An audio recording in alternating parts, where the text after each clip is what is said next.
How to reactivate your locked Steam community market. Hey guys, welcome back to the channel. To unlock your Steam community market if it becomes unavailable, here are some of the steps that you can follow.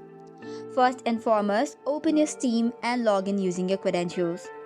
After that, go to the market or to the community tab. Once you go to the community tab and then on the market, you will see a message if your community market access is unavailable. This is often due to the recent password changes which causes a 30-day lock. For this, you can add funds or make a purchase to solve it.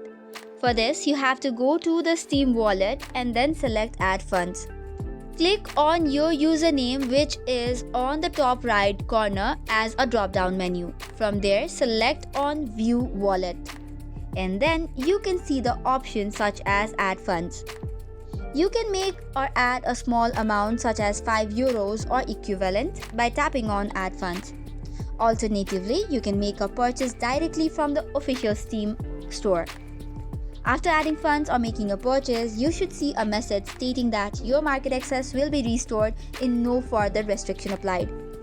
After the waiting period, you can resume using the community market as usual. So this is all for today's video to reactivate your access to buy, sell and trade items on Steam community market. For more such contents, do not forget to hit the like and subscribe button. Thank you and keep watching.